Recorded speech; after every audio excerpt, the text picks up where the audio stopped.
I realized, okay, most of these insurance agents are not good at sales. A lot of them that like learn to sell face to face just kind of throw things together and figure out how to make a sale here and there. But I would say that that's probably the biggest gap because they think that they are and their egos keep them from doing anything else in the business. No, I'm an insurance agent. We don't do marketing. We can just buy leads. That makes me want to throw up the thought of buying leads. I never bought leads.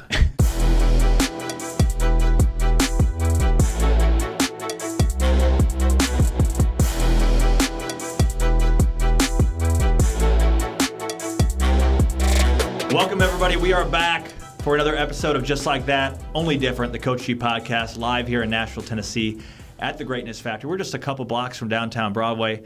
Got a good friend of mine, good mentor. I've learned a lot from him over the past 2 years.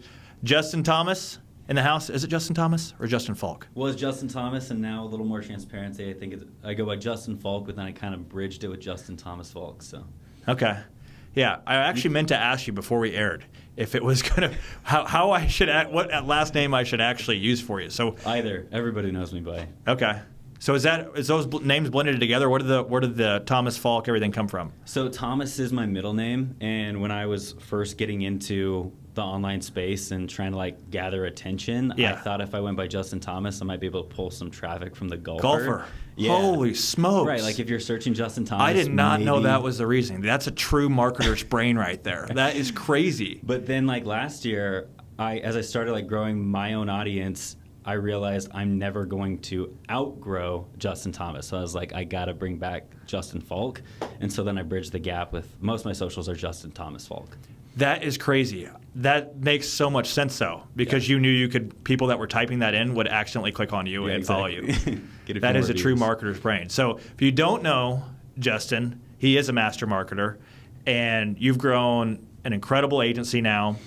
And I want to dig into like how you got there, where it all started. And we were just talking, just walk us through kind of your career path, and it wasn't always marketing, okay? You had some speed bumps or whatever you want to call them along the way. Just kind of walk us through how you got into marketing more than anything. Yeah. Well, first of all, thank you for having me. I'm excited to be here. This studio is awesome. It's just cool to do one of these in person. A lot of podcasts I do are online. But yeah, so I got into the insurance world, insurance industry in college. I think it was like 2014 or 2015. Northwestern Mutual, they have a pretty aggressive and very high marketed internship program. And really it's just like coming in and being an agent, and they position it as an internship. And so did that. They pay you like an intern, in other words. Yeah, I think you get like $100 a week, and then you still get commission, but there's a lot of stuff to that model, right? You come in, you have to build a list of like 100 or 300 friends and family. Which like it's designed to teach you the prospecting, the grind, all that stuff, but at the same time, it's a good list of 100 or 300 leads for all the other agents in the office, because they teach you how to set appointments, and then you bring the other agents on the appointments to actually do the selling part, because you're learning products, you're learning all this stuff, you're just like, like a fire hose of information. You obviously aren't going to learn how to sell the first lots of people that you talk to. So it's a really good prospecting system for them. And then I think, the commission wasn't great either at intern level. But it was really cool. I did like that Northwestern Mutual really teaches in-depth strategy of products. Like, first thing that I got introduced to was using cash value whole life insurance for more than just death benefits. So for the cash value, being able to use it as a hedge in retirement, being able to use it grows tax-free, all those things. So that was like my first experience into life insurance, and honestly, like, that's a little bit of marketing, because that's how you position products and things like that. But so I did that for 2 years in college, and then I was at that point like, I don't know if it's just the college mindset or whatever, but I didn't really enjoy having to bet on myself. Like, everything was fully dependent on me, whether I succeeded or failed, which is crazy, because right now I wouldn't do anything all you do. Besides that. So I spent some time like looking for something that was just going to pay like the highest salary, and ended up taking a job at a company called Wesco. They're the middleman between electricians and or like manufacturers and electricians. So it just like the most This is like boring, a W-2 job? W-2 job, salary. It was Never knew that part of your story. Yeah. It was like a management trainee job too. So basically the first 12 months we were in like every single position in the company. It's like a 9,000 employee company. So it's a huge company, very corporate-y. Inside sales, outside sales, understanding parts and all that. Dude, it was boring. I don't even want to talk about it more because I'm getting bored talking about it. Don't want to waste our time on it. Yeah. But how long were you there? I was there for like 6 months, and after month 1, I spent all my time like trying to learn how to make money online, just YouTubing it, Googling it. I ended up buying a course to do e-commerce, like getting products on From who? Do we know who it was? It was my first mentor, and it's actually really funny because his name's Kevin David, and I loved him as a mentor. He was a very ethical person from my experience. I even like bought into his mastermind, his inner circle, which was $20K at the time, which was like more than I could ever even imagine. Right. But it turns out that he got into some more, I would say like risky business ventures, and he got sued by the FTC for $53 million last year. Holy smokes! So what's going on now?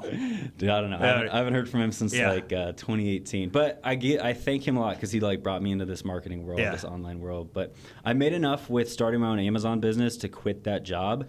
It was enough to quit the job, but it wasn't enough for me to be like, this is the end all be all. Like, what were you selling on Amazon? Anything? Weighted blankets. No kidding. Yeah. Do you still have some? Yeah, I have a couple.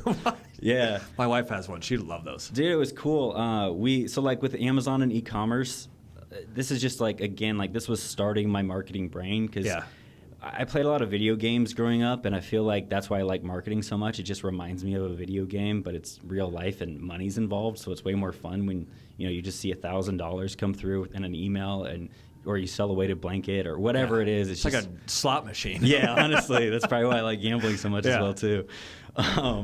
But what was really cool was, so with Amazon and e-commerce, there's tools out there to like do a lot of product research to see what's already selling. So the thing that really interested me about the model was that, I learned in entrepreneurship classes in college that like, okay, if you want to build a business, go find something that's like really going to provide value that you're really passionate about.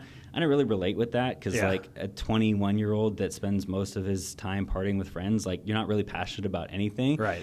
But this model was cool because you could just do research, figure out what's selling, model what's working, and it would make you money. And I was like, the thing that I wanted back then that motivated me the most was just making money. Yeah. That's not the thing that motivates me That was today. your love language, money. Yes, exactly. Figuring out how to like make money passively, like that was super attractive to me. So through the research, I figured out weighted blankets were selling, they were getting this is when like so there's a lot of research behind that. Yeah. So shocker, you do a lot of research. Yeah, right. Yeah. So we like put in an order for 200 of them. I sent like $35,000 over to China, wired it, and then waited. How did that feel? Because you weren't making much money at that point, right? No. Dude, that was like my life savings of everything that I had like saved up. That's what it is, though. Taking that big risk, you didn't even put it. You bet on yourself there. Yeah. I was like, I just didn't want to work a job and like just be like normal, honestly. So money didn't matter. I have time to make more money. I have time to do all that stuff. I was like, I got to just do something, figure it out. There's other people that's working for them. If it works for them, I know I can get it to work for me, which that mindset and attitude has served me in everything that I've done. But it was definitely scary. Like you wire that amount of money to China. The bank tellers are like, are you sure? Why is this money going to China? Yeah. And then you have to wait like 3 months for it to travel by boat over the ocean and like the blankets themselves. Yeah, and then like get into Amazon's warehouse and all this stuff. But how much was a blanket? A unit? I think I got them. My cost was like $45, and we sold them for $200. What? Yeah. Yeah, that's where the risk came from. Well, that's where like part of my research was that everybody else that's like doing Amazon, they're not very risky, so they're like selling the margins $20 are super small. Well, they're selling like $20 products, like just like Eclipse glasses was something that blew up. Yeah. But like they get them for $1 or $3, and then they'd sell them for $20. So like the margins were the same, but they didn't have to take the risk. And so for me, I was like, okay, if I find a more expensive product, there's going to be way less competition because not a lot of people are going to want to take the risk of the higher end products. So that's why that was attractive to me. But by a stroke of luck, or honestly, I'd probably call it, God looking over me, our blankets landed in the Amazon warehouse a day before Black Friday. They sold out over that weekend. Holy smokes. Yeah, and we made like... $35,000 turned into what? We like tripled. So it was like, you know what? Now that I'm remembering, I think 35,000 was the profit that we or the revenue that we made, and it was originally 10,000 that we sent over. So it wasn't but still, quite that was a lot of money to you yes. at the time. So we So who's we as well? There was other people involved. Yeah. So I started that business with. It was like one of these things where like I was doing all this research. I bought this course. I like went and talked to like 3 of my friends from college that I had lived with, and I was like, hey, let's go in and do this business together. Yeah. Dude, funny thing was that I was even like, I'm the one that had the money, so I was like, I'll just front the cash because I just feel like it'd be fun to do this together. Yeah. And you guys just pay me back either over time or like with the profits we make. One of them just completely turned me down. He's like, he just wanted to focus on his career. Right. And there was no risk to him. The other one joined initially, and then about a week after, he said that I was too demanding of a business partner, and he backed out. And then another one went in it with me. So it was me and him. His name was Matt, and our company was JM Weighted Blankets. How old were you at this point?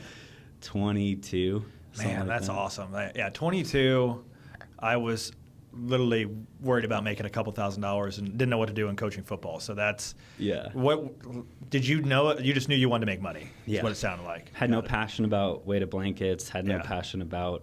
Honestly, so I'll try to keep this short, but it like brings me into like where I started getting into really marketing. So that initial order, we sold out over a weekend, put in 10,000, made 35, so profit was around 20. Something like that in a weekend. Yeah. And so that was when I was like, okay, I know I could quit, but I'm not going to yet. So we put in another order, sold out through that over time. That was when we were making enough for me to actually quit. My business partner, Matt, he's in the Navy, so he got shipped off to somewhere. I don't even know where. He probably couldn't tell me because it's probably classified, but he wasn't there. So I was like running the business myself. And then decided to like take all the profits we had made over like 6 months and put it into just go big with it, get a big order. Because one of the annoying things when you're doing e-commerce, especially on Amazon, is if you're not on page 1, you don't sell anywhere close to as well. So makes sense. Most people don't scroll to page 2 or 3 or any of that stuff. And so I had been selling for like 6 months, and we were no longer on page 1 because every time you run out of inventory, you kind of drop and you have to make your way back up. So I was like, okay, let's just do a big ass order. Let's make it so that we never run out of inventory again.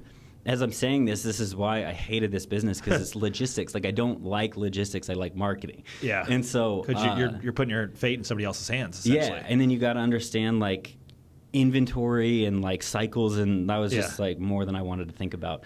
But out of the 1,000 blankets, that was order. We did 1,000 blankets, put like almost all the profits back into it to order that. Double or nothing, baby. Yeah, right. But I made a change right before that order. So our weighted blankets, how we were different was at the time, everybody else, all the competition had like an inner layer and an outer layer, like a duvet cover, so that you could, get different colors, take it off. But that was a pain in the ass to me, so I just had them sew it together and make it just one solid thing. So that was like how we were different. We had sold over and over again, and that was fine. And I decided, hey, on this order, let's split them up like everybody else so I can, compete, because they were trying to undercut me because they were just selling the inner part, all this stuff. But I went away from like the marketing thing that set us differently. And anyway, so I made that change. And then like halfway through the order, I was like, nah, this is stupid. I want to change it. So I routed them all from an Amazon warehouse to my freaking house. Oh, and you shipped them yourself? So we shipped them ourselves. We put them all together ourselves. We took 1,000 freaking weighted blanket inners and their covers. So didn't sew them together, but like zipped them all together so I could sell them as one thing. It was the biggest nightmare of my life. We ended up selling like through 500 of them, and then at that point I like started this business because I was the current one. Yeah. Because I was so freaking tired of. We had also built our own website. That's when I learned to run Facebook ads, YouTube ads, because I didn't get back up to page 1 on Amazon, even with the big order. So I had to learn how to drive traffic to my own website.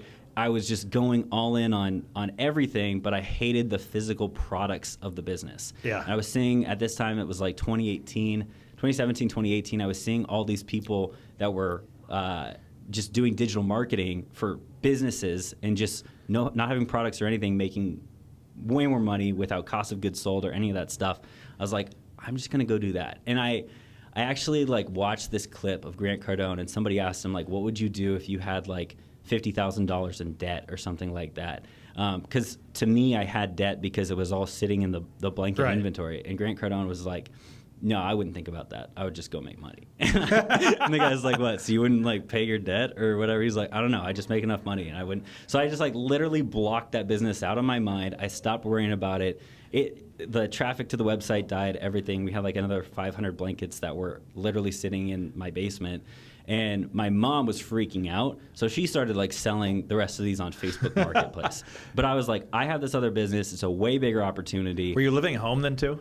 No, we were renting out my grandparents' old house. So it was my mom's parents' house. So she was super happy that we had 500 heavy-ass weighted blankets in the basement that she was worried it was going to crack the foundation of the house. Oh, God. Yeah. Yeah, literally weighted blankets. They had to weigh a crap ton. Yeah. And so I was like, I'm done with this business. I'm never going to do anything with a physical product ever again. I hate thinking about shipping. I hate thinking about where you're going to store these. At that point, we were mailing them out ourselves. I was just so tired of it. And I had learned how to do Facebook ads and YouTube ads and all that stuff. So we started our own advertising agency.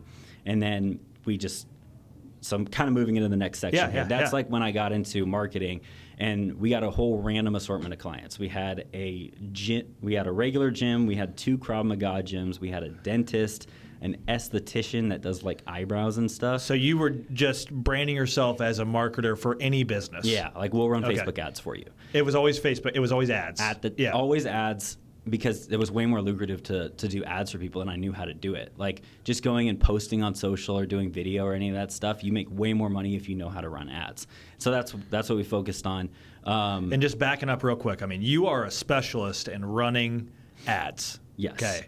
At that point, I don't think I would have called myself a specialist. But now you are. But it's interesting for me to hear you say that you were always running ads. Now you're just really good at it. Right. Yeah. So you started off Insurance Advertising Master. Is that what it was called then? So this was just a marketing agency. We called it KJ Media because it was me and my wife, Kelsey Justin. I just take the first letter. Yeah. You don't overcomplicate it. KJ Media. So then you were marketing for... Yeah, because I had learned how to run ads for the weighted blankets. And I would say that like if you know how to run ads for physical product, service businesses are easy. Yeah. It's way harder when you have margins and cost of goods sold to have to hit for. So that's when I was like, I'm going to go do this as a service for people. And that's when we started, KJ Media. It was me and Kelsey.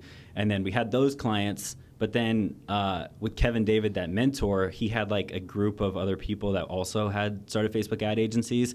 We connected with a guy in St. Louis that had a really long background in insurance. He's probably like 45. He had a PNC agency in St. Louis, and he had also done some like final expense and mortgage protection insurance for National Agents Alliance. And so he understood like the final expense and mortgage protection world and how those people live off leads. But he didn't want to do insurance anymore. So that's why he like bought this program and like supposedly was going to learn how to run ads. But he was just good at sales. He went and got himself like 10 clients, but he didn't know how to run the ads for it. So he's like, I could have partnered with somebody that can run the ads for these people. I basically gone and sold the service, but I don't know how to fulfill it. I got to go partner with somebody.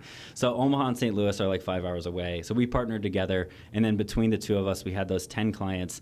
But we crushed it for his insurance agency and generating leads. And what year was this? Would have been like middle of 2018. Okay, so that's when you really started getting into the lead gen for insurance. Because I understood, we had like all those other clients, but like I understood insurance. We had a couple people from Northwestern Mutual that wanted us to run some ads for them. That business partner, he had his PNC agency, and then he had all these people he knew from when he was working for NAA that focused on mortgage protection and final expense. And he's like, you know, there's businesses out there that will pay you, but these guys over here will literally pay us per lead. So that's when we were like, okay, let's drop all these other, like we had this is why like right now I focus so much on like systemizing things, because I've been through it when we weren't systemized. When you have all these different clients and their processes are different, we had to learn a new business every single time we brought a new client. You could never scale that. And so went to focusing on insurance agents, and then after a few months, just focused on, hey, let's just generate leads, because it seemed like there was endless amounts of people that just wanted to buy leads. Right. And that's when me and him started Bang Bang Leads, the lead generation company. Sounds like a Chinese dish or something. So he had like another company he had started called Bang Bang Social Media. So we just turned that into Bang Bang Leads, which I think is still out there today. Is it? Yeah. That's crazy. He still runs it. So he and I did that for a little while. And they were all final expense leads at that time. Mm-hmm, yeah. And then that was like end of 2018. The margins on generating leads dissipated very, very quickly. So initially, when we only had like 10 or 20 clients that were buying leads and we didn't have to spend a lot ourselves on Facebook, we were generating them for, if they were statewide leads, like if people were going to do telesales, and we could put multiple states in the campaign, we were generating them for like $1.50, $2 and selling them for so cheap when no one's doing 10. Golly. And then we would do like 50-mile radius leads, and we would generate those for like 9 or 10 and sell them for 20, 25. But as we got more clients and we had to raise our daily ad spend, we got to the point, because we got some pretty big agencies, where we were generating 5,000 leads per week, and you're spending anywhere from $5,000 to $50,000 a week in order to get those leads. Wow. When your spend goes that high inside of Facebook, the cost per lead just blows up. So we went from making like 5x to only like $1 or $2. Does that hold true today? When the cost goes up, your cost per lead goes up rapidly? Yeah. So I don't know if you've experienced that, going from whatever you started at to now you're at like $2K a day. Today it's pissing me off when I was looking at it. Yeah. Because you have your audience sees. And the cool thing about Medicare is that people are turning 65 all the time, so it refreshes, it's always a new which is audience. nice. So you have to do less of this, but as you scale and your audience sees your ads more and more, the way to combat that is you just have to make more new ads and more creative. So the higher you scale, the more you have to make in order to keep that cost low. So it just became like really burdensome for just me and him. Like it was the two of us. We didn't hire any other employees or anything like that. And the margins just dissipated. And so I wanted to do something else. I wanted to... That's when I started Insurance Advertising Masters. One, because selling and generating leads wasn't great profit margins at scale. But two, I saw that like even with us focusing on actually generating really good copy, really high intent leads for what we would try, because we would try that, we would also do the most low intent lead copy you possibly can. We would do both. We would do a mix. The agents they would complain no matter what. Like, they would complain that the leads suck. These people don't know anything. They say they didn't fill it out. No matter what, like we could have we literally did a video of us in a cemetery, like walking through, only talking about life insurance. Nothing was deceptive, and people would still these agents. Would still I never thought of that concept. Thing. That seems like a great concept. Yeah, it worked. Unfortunately. Yeah, I know. Yeah, unfortunately. Anytime you can use the background to put the people in the mindset what you're talking about, it really helps. Yeah, it makes me think of I should go to a football field to do a Coach G ad. Yeah, never know. 100%. Yeah, I'm trying not to turn this into a personal consulting interview. Go to a Titans game and just record a video. Honestly, you probably should. You said it earlier, though, the consistency of the process and the systematic. I mean, that's one thing I say all the time is a consistent process equals consistent results. Inconsistent processes, inconsistent systems lead to wacky results. I mean, that's kind of what you've niched down on is you've got this crazy consistent process, systematic approach. Yeah. Talk to us about how you honed in on that and how you scaled IAM to what it is right now. Yeah. So it basically, what I was saying with the leads, you'd hear problems from agents over and over complaining. And so that's why I started IAM, because I knew that if we could put the advertising control in the insurance agent's hands, they would either realize that they can't complain because they're generating the leads. And can't blame it on you anymore. Yeah, they can't say it sucks. They're going to actually realize, hey, they suck at sales. Yeah. But then the other thing I realized was that for the majority of insurance agents, right, because you probably heard that the fail rate is 92% of agents, 95% of agents, whatever it is. Most people that come in the insurance industry, whether it's Medicare, annuities, life, but really on the life side, most people fail. For the most part, I realized that if they have to pursue and chase the lead, they would have to, in order to make it work, the ones that make it work, the 5%, are exceptional at sales. They're charismatic. They just have something natural about them. So I was we got to do something else to make it so the other 95% of people that fail can actually have a shot at success. Mm-hmm. That's why I'm so passionate about being marketing led. So in my mind, I was okay, if we can get these leads or these prospects to come to them, everything becomes easier. It's more forgiving on sales. It's more forgiving on your product knowledge. It's more forgiving on everything because your trust is built before they even before you even talk to the person.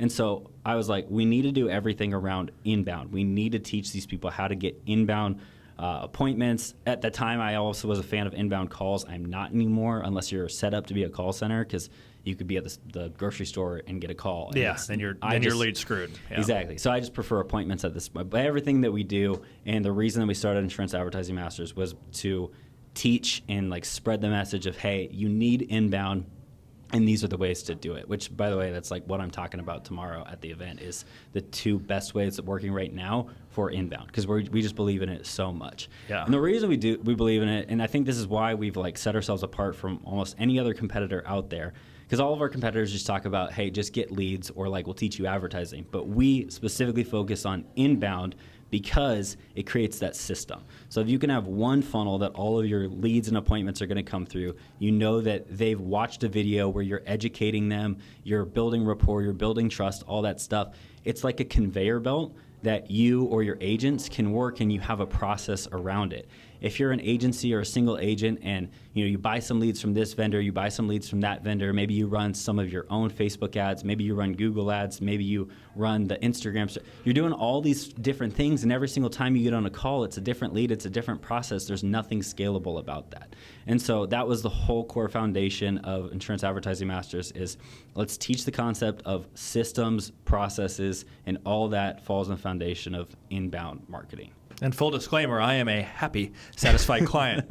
Met you about 2 years ago, and man, it's changed our business. And one thing I believe heavily on is the sales side. I feel like if you're excellent at sales and have a sales process, and then you add this, it's like rocket fuel. Literally took us to oblivion. But like you said, I think it solves a problem for people that aren't good at sales as well. But I think if you're good at sales, man, it's just incredible. I mean, we're bringing in 1,000 leads a week, and I'm able to provide 100 appointments to our team a week, appointments to our downline, other brokers. I mean, it's just flipping nuts. I mean, so you niched down to Insurance Win.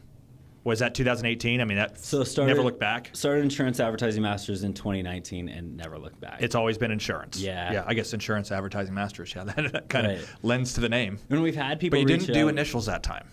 I did on not. Your name. I did not. I went with the full company, and actually we were final expense leaders to start out with, and then switched to Insurance Advertising Masters, I think about a year after. But you're doing everything right now insurance-wise, right? Yeah. Mm-hmm.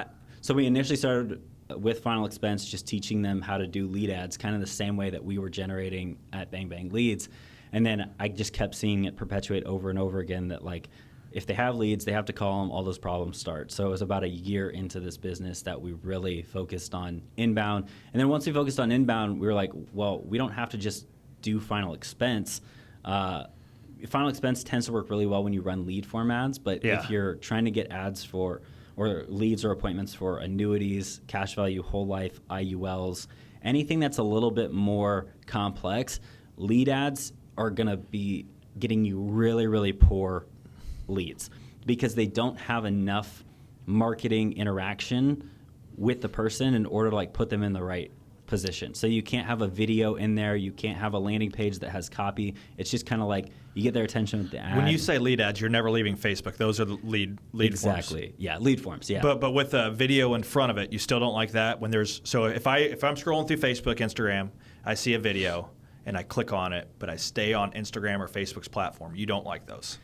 Typically not, because the video's still great, but like the video as an ad, you're using to get their attention. Yeah. When I'm talking about inbound, like our biggest process is having a sales video. We call it a VSL or also the webinar. That's the thing that like builds the trust. That sells them. That demonstrates that you're the authority. You can't really put that in a lead form ad. And even if you do, you still have less intent than if you have your own landing page, because with lead form ads, Facebook knows every piece of information about every single person, so it's all auto-populated. So, I mean, nowadays, if you like really apply the whole strategy to it, it's okay to have like a lead form to get them initially into the funnel, but then I would still use the thank you page to like send them to a landing page where they can. No, you gave me that nugget, and that helped completely. So yeah, I want to unconfuse anybody listening to this. So you're talking about don't do just a video and a lead form and that's it. It's a lead form that leads them to a webinar or a VSL. Yeah. And what you told me is, hey, put the thank you page after the landing page. And that was a huge nugget that helped our lead forms quite a bit. Yeah. Just getting into your brain, though, like how does a marketer, like when you think of things, like what approach do you take to thinking at things when you're going through concepts or ideas? Again, I'm a sales guy. I think everything I'm just going to rely on me talking. I think that like being a marketer, it makes me look at everything through the lens of like, how can I do this the laziest? Yeah. And that's what lends to everything being marketing. So it's like, I don't want to do outbound calls. I don't want to do dials. If I don't want to do that, I'm never going to tell anybody to do something I don't want to do. So I can't tell my clients to do it. Also, if I start an agency, I can't tell my agents to do it. It's hypocritical. So that's why everything I do is marketing led. And so it starts out with like, the things I don't want to do, let's fix that for me, and then I just replicate that in my sales. Reverse engineer it almost. Yeah, exactly. So, if I don't want to dial, if I don't want to pursue people, I'm going to use video and marketing and ads to basically get somebody. I mean, it's cool because like when I started with the e-commerce, I don't have to be involved at all. Like I don't ever have to talk to a single customer. I can run an ad, they can see my landing page, they can decide to buy it, they can purchase. The problem with insurance is that the technology or the carriers aren't there yet. The second that they want to start pursuing that, I'm going to be on it. Oh, yeah. You could see your eyes light up. Your goal is to not have to talk to a single person and sell something. Exactly. Because I can say, and all of my clients can do the same thing, but like I can say the exact same thing that an agent says in the home or on the phone better than them in one recorded video. And then I can have 1,000 people watch that at the same time. I can have 10,000 people watch that at the same time. Yeah. So everything I think is like, how can I do it one to many? How can this be a system? How can this be scaled? I never think in like one-to-one situations. Yeah. It's a waste. It feels inefficient to me. Yeah, there's nothing like waking up and it's like, oh, there's a couple automatically booked appointments overnight. Or 150 people signed up for the webinar while I was sleeping. Yeah, It's just a crazy feeling. And then the webinar is going to completely educate them on Medicare while you go do whatever you want. When people call into our office now, we send them the link to the webinar. It's like, hey, before you come into the office, you need to watch this. Do you send referrals to it? Oh, yeah, everything. So I recently put out a new ad that says I don't accept referrals, and insurance agents are freaking out about it. But like... Even for my insurance agency and for Advertising Mastery or Insurance Advertising Masters, we don't accept referrals because if they haven't watched my sales video, they don't close anywhere as close. So like I'd actually rather have a paid person go through an ad, watch my sales video where I'm the one selling them. I'd rather have that person schedule on my team than a referral that hasn't gone through that process. Yeah, no, absolutely. I mean, that's what I'm going to teach on this week is how we embed in the ad. So we talk about cross-selling in the ad, plant it in their brain. Nice. Then we embed it in the webinar. Then once they get on the phone with us, we embed it in the fact finder. Okay. And then we embed it a fourth time when we give them we email them the packages they can choose from. So the embed, if they don't get in that sales process, well, we've lost almost 2 touch points.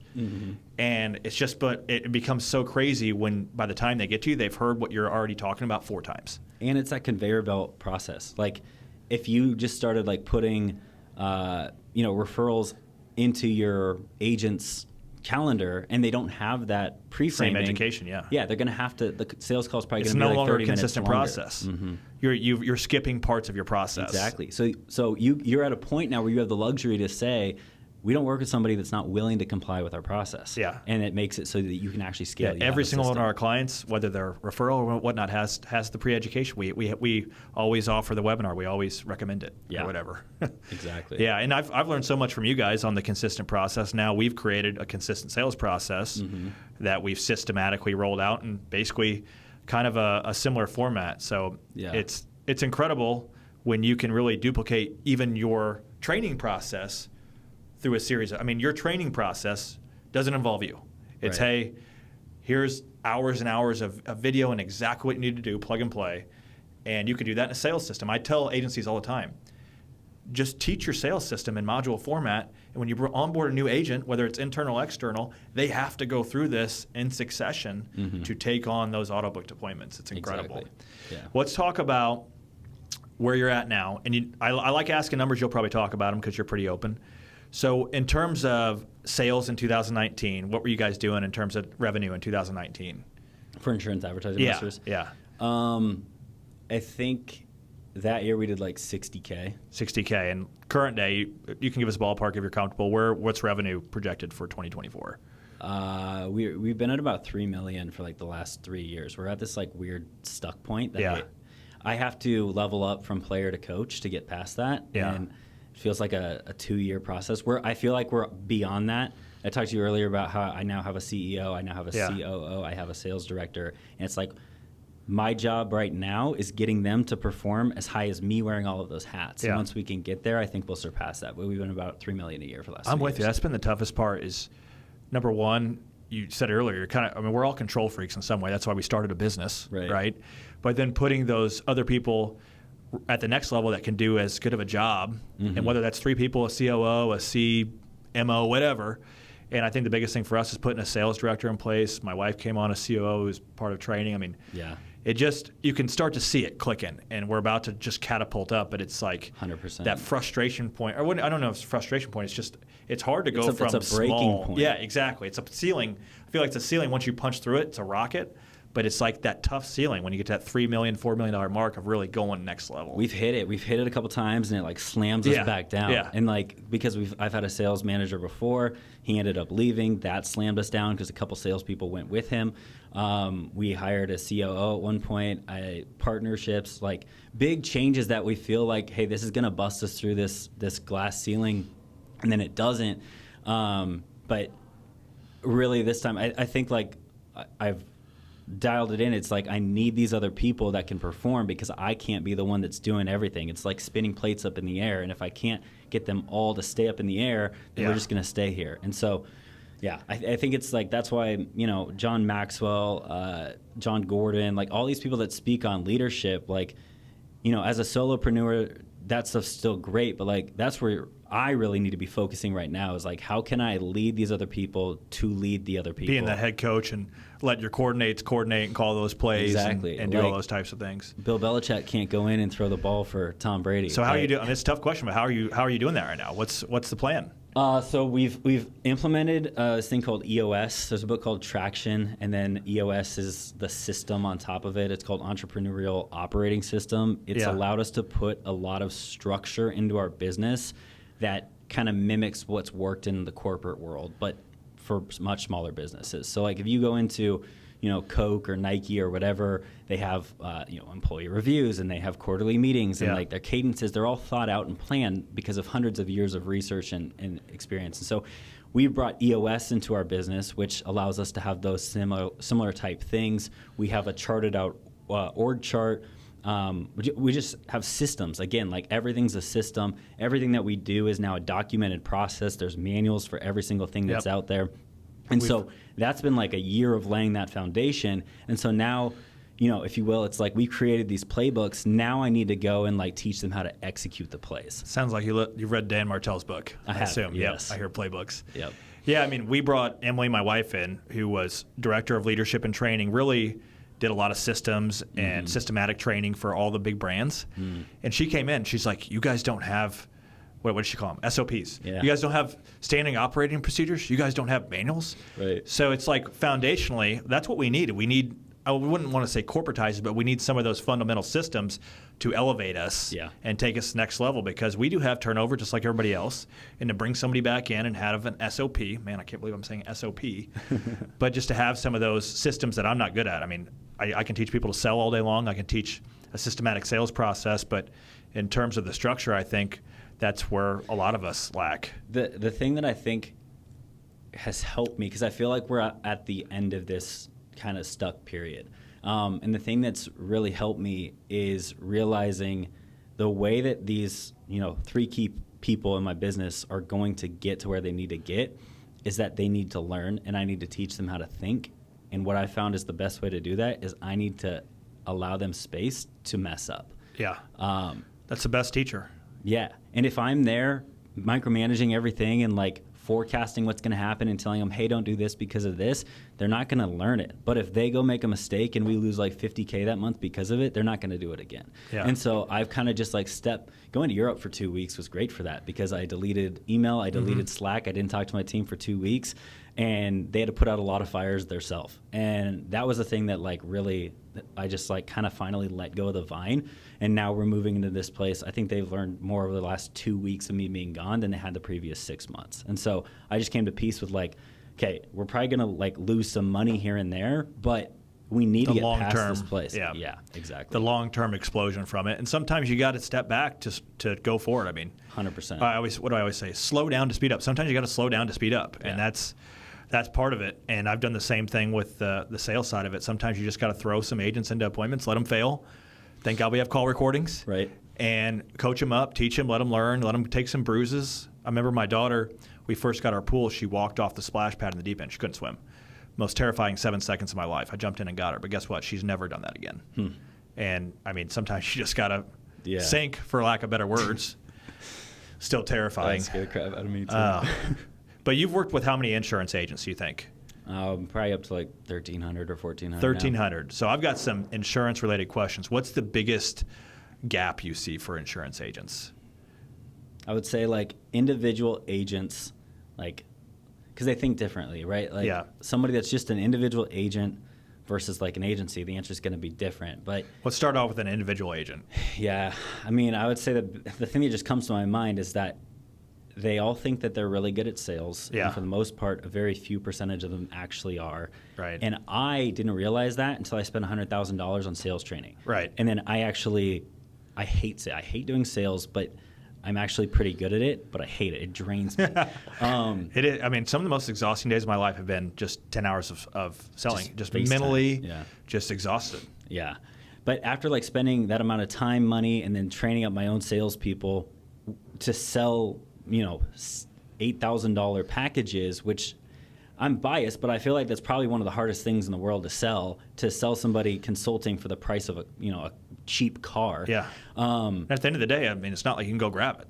Right. It's not something you take home with you. No. Well, I mean, you do, but not physically. Right. Yeah. Yeah. And so I feel like cutting my teeth in sales in that way, which I had to do. I wanted to stay a marketing company. I wanted to stay small for a long time, but I realized in order to like compete in this industry and really make the money that I wanted to make, we had to have a sales team. We had to sell these higher level packages where we could, work more hand on hand. You get better results when you can, work the way that we do with insurance agents. We're very involved in almost every single one of our clients. We have a professional copywriter on staff. All that stuff takes resources. So we needed to figure out how to make more revenue. Yeah, there's overhead. Yeah. And so once I, went through all that, I realized, okay, most of these insurance agents are not good at sales. A lot of them that like learn to sell face to face just kind of throw things together and figure out how to make a sale here and there. But I would say that that's probably the biggest gap, because they think that they are, and their egos keep them from doing anything else in the business. Yeah. So they're immediately, mostly because of the industry rather than their egos, they immediately think that like, no, I'm an insurance agent. We don't do marketing. We can just buy leads. So I don't have to learn advertising. I don't have to learn marketing. That makes me want to throw up the thought of buying leads. I've never bought leads. Yeah. But a lot of insurance agents think that like that's the model, that's just what we do. Or they think that like, okay, the only thing that I can do to get clients is, centers of influence or referrals or like going to the country club. Like they just think the biggest gap, I think now that I can thinking about it, I can just thinking through it. Yeah. I think it's that insurance agents are business owners, but they don't think they're business owners. Yeah. And so they spend all their time acting as if they have a job, yet they are a business owner. They have to, whether they choose to think about it or not, it's still going to affect them that cash flow in their business is a thing, that marketing in the business is a thing, that actual customer service and retention is a thing. It's not just sales, yet so many of them only focus on sales. And that leaves a huge gap that they're blind to, that like they can't grow and they don't know why, and they think, hey, I'll just get better at sales. That's going to be the fix to it. But no, it's like you have to level up. You have to learn how to hire. You have to learn how to train. You have to learn how to take control of your marketing. You have to learn how to position yourself differently than all the other millions of insurance agents. There's a lot more skills to being a business owner than just sales. And if you want to just make a great living at sales, then go be an LOA agent or something. But that's the gap, is that they think that they're just a salesman, yet they own a business. I'm calling it. That's going to turn into a wonderful ad right there. that about 90-second run there. That was awesome. So, yeah, I would agree with you 100%. I mean, sales, obviously, that's why I created Coach G, is a consistent sales system. Combined with what you're doing, I think is unstoppable. But I think once you narrow it down like that, you're right. A lot of insurance agents don't think of themselves as business owners. Yeah. And for me, I mean, I do sell actively a lot still, but we've got 5 administrative assistants. One of them focuses on retention. One of them focuses on onboarding new clients. One of them focuses on claims. One of them focuses on contracting. Like, that's having a departmentalized people that do those things, and that's a real business. A lot of overhead too. A lot of people think, well, you got $3-4 million in revenue, you're rich. Well, you got a lot of overhead too. There's a lot to it. Let's talk about overhead. Let's talk about your greatness factory. We're in the greatness factory here in Nashville, Tennessee. Really cool entrepreneurial space. We got an office here. I came out to your office a few months ago. I wouldn't even call it an office. I came out to your complex. Fantasy factory. Yeah, your fantasy factory in Omaha, and it's just, what I was blown away with is your attention to detail. I think it says a lot about you as a person. You've got like this incredible golf simulator. You got a gym. You got a basketball court. You've got studios. I mean, talk to us like how that came to life and why it's like so crazy awesome. Yeah, so I've always been the person, at least once I started Insurance Advertising Masters, that I needed to have a dedicated working space. I read the book Deep Work probably right around that time. And in that book, it talks about how even like a small distraction can throw you like 30 minutes off of the task that you were doing because your brain just gets out of it. So I've always had an office to some capacity once I started making at least like, $15K or $20K a month. I just knew that like I had to invest something to like just be able to go somewhere else, think about business. I'm not going to be distracted. So many people are work from home and they get off a call and they go mess around for an hour with their spouse or kids or so, and I don't want to like, send the message like your family's not important. Right. It absolutely is, but like I just need boundaries, especially for like I was diagnosed with ADD as a kid. I don't know how much I believe in that anymore, but like I just get distracted easily, and so I had to put a lot of work into like how to not get distracted. So always had an office. My first office was we were looking for like some cool space downtown, and like all office space was just overpriced or out of my price range. But I have a pretty good family friend that's developed a lot of downtown. He's like, hey, go reach out to this person, see what he has. And it was actually an apartment where it was residential. And I emailed him and I was like, hey, could I use this as office space? And he's like, yeah, that's totally fine. So we had this in Omaha. It's called the Old Market. It's like just a downtown district. And our office was second floor, just right in the middle of that. And I could look out the, probably windows as big as this. Just look out that and like sunlight coming in. And distract you? Is that? No, it didn't distract me. It was just like, it was just a good feeling. And so that was like the first office we had. It was just a 2-bedroom apartment. It was me and my very first employee, Carter, who's now my COO.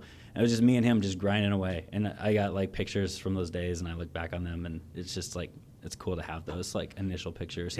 But had that, and then we moved out to kind of the suburbs, and then turned my condo that we owned this condo, and it's right below Mutual of Omaha. So I turned that into an office, was there for like 6 months, and then the business really started taking off, and I was like, okay, we live out west.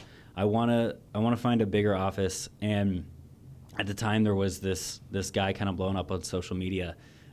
He goes by The Bull. I think his name is like Jeremiah Evans, but he goes by The Bull. He's got a pretty good podcast. Right? I don't know if he still runs it, but he used to. It's called The Bullpen. Okay. I feel like I've heard of that. He had this really, really cool office, and he had his own gym. He had like a Lamborghini that he would just pull into the gym. He had his own podcast studio. And content's always been a huge part of my business. Right. The first time when I decided, hey, I'm starting Insurance Advertising Masters, I had seen my mentor Kevin David do it. He's got like until that issue, he had 1 million subscribers on YouTube. I just saw the power of social media and YouTube, and I hated it. Like I didn't want to be doing videos. The first videos I ever made are so cringe. And so like, and I will say to that, like so many people are always like, oh, you're so good at YouTube. You're so good at videos. And wasn't always that way. Me too. I was not at all. I'm naturally an introvert. Like when I get on things like this, I talk way more, but you probably notice that, like, just in natural conversation, I'm pretty much. You're pretty chill guy. I can, in front of a camera, I can turn it on. Yeah. And so I think everybody else can. But I started doing YouTubes. I just committed to doing those videos initially, and that was a huge part of us growing the business. But content was always really, really important. And so I knew that, like, I needed to consistently make content. The only way to consistently make content is to intentionally have a place to do it where I could go just sit down, click a button, and film. Every single time I have to pull out the camera, set up the background, all that stuff, I film way less consistently. So I knew I had to have a place that I could just have it built in and ingrained. So I had, like, all these different pieces of, like, what I wanted in an office. And then I found a place and hired a design firm. So I'm not naturally good at design. So all that stuff that you saw, I did, like, sign off on it, and I, like, told them what I wanted. It worked out. It's beautiful. They're the ones that actually made it look nice. But hired a design firm. They came out, and basically I told them, hey, here's the things that I want. I want a golf simulator. I want my own gym, because at the time, I think it was, like, right after COVID had ended, and everyone was back to the gym. It just pissed me off every time. I was like, I'm never waiting on a machine again. I'm never doing anything. So I have, like, you've seen it. There's that lazy marketer brain. Like, how do I skip the lines? Yeah, exactly. So I got, like, a pretty good gym there. I have a half-court basketball court. I have a hammock in the upper area. I don't think I saw that. It's like I did. The net. In the floor. Yeah. Kids probably love that. Yeah, they do.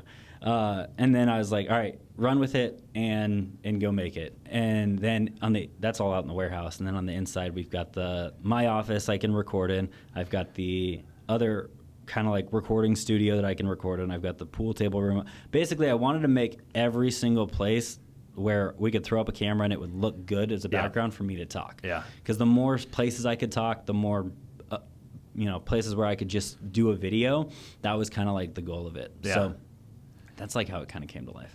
Now, I talk about it all the time. Environments matter so much. I've got 3 offices. I mean, this one down here, I'm here like once a week, but when I'm here, it's like we're doing entrepreneurial stuff. We're doing podcasts. Like, I'm in a different headspace. Mm-hmm. When I'm at our Dixon office, it's like old school downtown brick. I mean, I get a little more creative.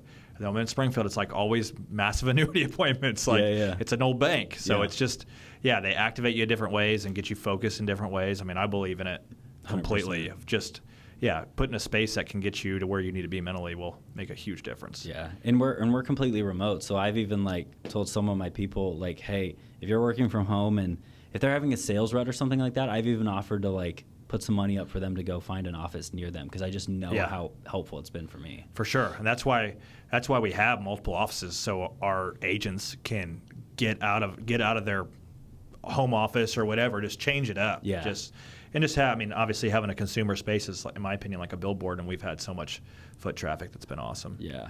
Yeah, I think that at some point we may take some of the extra space we have, and as I build out the insurance agency a little bit more, if we have some people, I don't know. I'm back and forth on if I want in-person insurance agents or if I want to build that remote the same way I did at Insurance Advertising Masters. So we'll see. Yeah, are you going to build an insurance agency out? I want to. It's coming. Dude, so the thing that, like, really, really got me to do it was, there's this guy, I won't say his name because people probably know, but he bought my lead gen fast track course, which was like $100 a month back in 2019 or 2020, and that taught, like, lead form ads. Yeah. He was just getting into Medicare. He had a full-time job, and he, like, spent a month. I learned this later. Like, I knew he was kind of, like, starting to blow up when he bought it. Anyway, so he tells me this later, but he learned how to run his own ads. He basically was like, he spent a month just selling on top of his full-time job just to make sure that, like, he could do it. Yeah. So it didn't have a crazy month, but just proved himself he could do it. Went all in on insurance. Again, I'm pretty sure this was 2020, but it could have been 2019. I talked to him in 2024, and they're doing $20 million in Medicare. $20 million a year. He's grown from 0 to $20 million in 4 years, and I'm pretty sure that he's about to have an exit. And I was like, holy smokes. Yeah. And I was like, dude, how did you do this? And he's like, well, when you know how to run your own ads and you know how to get a $37 cost per acquisition, you just scale. Yeah. And so, like, he came up with, like, found a partner, and they scaled. And I was like, okay, at this point, because of Insurance Advertising Masters, I know how to do sales. I know how to like find a sales process and understand it. I know how to train salespeople. I know how to manage salespeople. I know how to build structures around a business. I know how to do marketing. I know how to do everything to do the same thing that he did.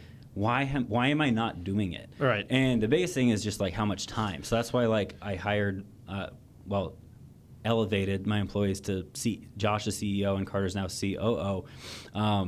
And our goal is to, when my little brother graduates college in May, we're going to try and really go hard into the Medicare space. Because he and I have about 1,200 ACA clients, and we're just sitting on those renewals right now. There it is, May. Watch out. There's going to be a whole new slew of ads flooding. Yeah. Optimizing. That's awesome. Yeah. This has been awesome. This is one of our first actual insurance podcasts, and it's just, I like it because it's technical, it's in the weeds, and get inside of the brain of a marketer, which a lot of people, like you said, are a sales brain. There are some fire round questions here, just a couple more that we ask everybody. So first thing is, what do you do in the morning? What is the first thing you do in the morning, I should say? It changes a lot. So there are seasons where I have like a really strict, I'm doing a morning routine. Yeah. Other times, I change a lot because I crave variety. If I do the same thing over and over again, I get really, really bored no matter what it is. So I would say like most of this year, I've been getting up at 4:30 and I go work out. So that's where I have 4:30 a.m.? Mm-hmm. Oh. Have most of my most productive days. But then the other thing that I'll do is I'll sleep until like 8 or 9, and then I'll just have breakfast with my wife and my 2 kids. They religiously get up and make breakfast every single morning. I usually fast. So within the same week, you may be up at 4:30 or you may be up at 8? It's mostly like I'll do it in seasons. So like I'll be doing the workout for a while, and then the guy that I hire to like work out with me, he's kind of a personal trainer, but more so he just like is accountability, but he gets paid. If he's like on vacation or like whatever, if I get out of the routine of the 4:30 a.m., then I'll just like kind of just go on to chill mode, and I'll work out in the afternoons. But it's either really like one of those two things. I'm either going to be like spending time with family initially, or I'm like up getting after it, and then I'm going to work. Yeah. Okay. So that's a good answer. Variety. Yeah, I need everything in my life is variety. What impresses you most with another person? Client, person, individual, anybody? What impresses you? Probably 2 things. I would say like open-mindedness and discipline. Open-mindedness and discipline. It's so interesting to hear these answers from a marketer because they're so different than a typical like sales. Yeah, it's different. I love it. So insurance agents specifically, or just consistency in general, but a lot of insurance agents lack consistency, in my opinion. Mm-hmm. What, in your opinion, can someone do to become more consistent? Try to, in everything that you do, keep the promises that you tell to yourself. So like, if you say you're going to work out, go do it. If you say, I've done 75 hard like 3 times, and every single time I do that, that makes me more consistent in everything else in life. Yeah. So just like start by just stop lying to yourself, and then you'll start being more consistent. But then it's just discipline. Like, I think consistency is a learned behavior, and you have to have more pain from living a life that sucks because of inconsistency in order to start being consistent. If you're naturally not consistent. And so like, you need to be a type of person that has a goal that you want to go after, and that goal's big enough to then like make you basically behave in a way that you don't naturally do, and then it just becomes a habit if you do it long enough. Yeah, Terry Blachek, co-founder of Orange Theory, said a similar thing. Keeping the promises, the little promises you make to yourself, you keep them more than anything. It's good. There's a couple on here. I'm going to pick out a couple of my favorites here. Mentors. Okay, is it Taylor Welch? Mm-hmm. Yep, he came in here and delivered a great presentation on marketing. I know he's been one of your mentors. Yeah. Who are some other mentors you've had? So Kevin David was the initial one. Yep.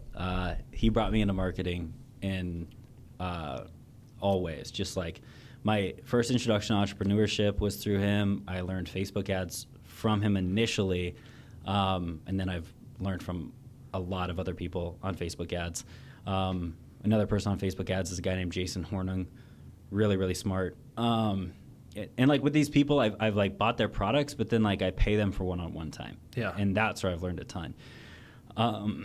Cole Gordon for sales. Everything that I've learned on sales has been, I probably paid Cole's company $150,000 because just his mastermind's expensive. It's $64K a year. I've been in it for several years. But he taught me sales initially, and then his whole product or program or what he focuses on is sales team management. So learned sales initially, but really what I've learned a ton from in him is like how to manage those people to get them to perform at the highest levels. So he's been huge. And then copywriting, one of my mentors is Jason Capital. So mostly like almost all of my mentors are in the digital marketing world. Shocker. Right. One thing when Taylor spoke here, he asked, okay, we were trying to figure out our client, our avatar or whatever, and he said, what you need to pick at what keeps your client up at night, okay? Mm-hmm. What keeps your client up at night? So what keeps you up at night? Tell me anything personal if you don't want to. No, I'd say like the biggest thing is like when overhead is making cash flow tight, like it brings me back into I have to wear every hat mode. So like that's a huge thing whenever we've kind of like it's happened a couple times during these last couple of years in which we've kind of been stuck.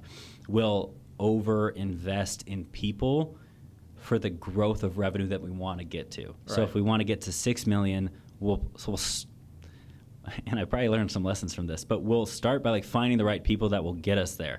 And oftentimes like we've given them salaries and things like that, and that puts us in a tight spot profit-wise.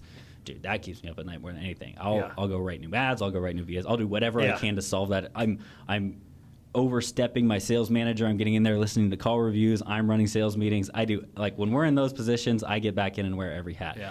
That's where again I'm trying to learn to not do that so that they can kind of learn from those situations. That's probably the biggest thing. Otherwise, when profit is good, probably two things. One, making sure that I'm spending time with family. Yeah. And being able to prioritize that. My son Fisher is 3 and my son Fenn is 1. And, we want to have 4 kids, but like they're only going to be the ages that they are, once. And I want to be able to, the whole reason I started a business, like my goal was to retire at 30. I'm 29. I'm not going to retire at 30. But now I want to retire at like 35. And when I say retire, it doesn't mean just like do nothing. But I want to be able to spend like most of the time with them. Me and Kelsey ideally we're for sure going to homeschool, but we kind of want to like travel around in an RV and like homeschool them. We just want to do some crazy stuff. But I want to be in a place where like I can do that. I can step away from the businesses. They can run completely without me. And so my brain's always thinking like, how can I make sure that I'm at this point now by 35, how can I make sure that I'm there? Like I don't ever want to miss a baseball game or a basketball game or any of those types of things. Like I own my own business. I shouldn't have to do that. Right. And so all of my time when profit is good is spending like, how can I keep putting these levers and layers in place so that when my schedule becomes more demanding because the kids get older because of sports and school and whatever, I'm there to be able to spend time with them. Yeah. You have a system for your family life too. Yeah. No, that's great. Coach Burt, when he was in here one time, he said predictable revenue, and I think for a lot of coaches or consultants like you, I mean, there isn't a whole lot of predictability, whereas in insurance there's a predictable income stream. So I get it. Yeah, overhead and predictable income can keep me up at night too. Well, dude, that's like one of the things that I've learned as well too. We went from $60K that first year to like $240K the second year, and then I think we did $1 million, and then it's been like 333. Yeah. So you go from making like $20K a month to $100K a month to some months we've even done upwards of getting close to $500,000 a month, and all of that has come from just getting better at sales and marketing. But one of the things that I learned is like, if you run a business without that predictability, then you just have to always have that pipeline coming in. You have to find more customers and more customers and more customers. And so one of the things we've been doing in these last 3 years to kind of get to that next level is adding more recurring revenue. So getting people on And I think it's better for the customers and clients as well too, because it really incentivizes us to keep helping them. It's not just like one program. Everybody's got skin in the game. Yeah, exactly. So it's forced us to like think about just not be in the business, but think on the business, think about the model, think about the pricing structure, all those things to find more win-wins for the clients, but also not just quick growth, but what's going to allow us to be a company that's still here in 10 years, 20 years. Warren Buffett says, run your company as if you're going to own it and it's going to be around for the next 100 years. And I try to think through that lens a lot. And it's a good exercise to like figure out what can you add to your business or company that's just so different. Like the fact that like, you added like this coaching perspective to the insurance agency, even if it's a different business, but it's they all just feed each other. Yeah, exactly. They're all congruent. Yep. And if you don't ever take time to step back and like think on the business, most people don't have those types of thoughts to add these different revenue sources to the business. Yeah, it's amazing because people were coming to me and saying, hey, how are you doing X, Y, or Z? And I'm like, okay, there's something here. Like, why don't I just systematize it? We'll use it for our internal team and then invite people on the market. And one thing you always told me is everything deserves to be tested, everything. And I will never forget that. Well, it's been awesome, man. I cannot wait for you to speak tomorrow. I know you're going to rock the house. Can't wait to meet see Josh again. Yeah. And you guys always bring so much value. Been awesome to work with you over the years, and ready to enjoy Nashville with you and appreciate you being here. So thanks for coming on, man. Of course, man.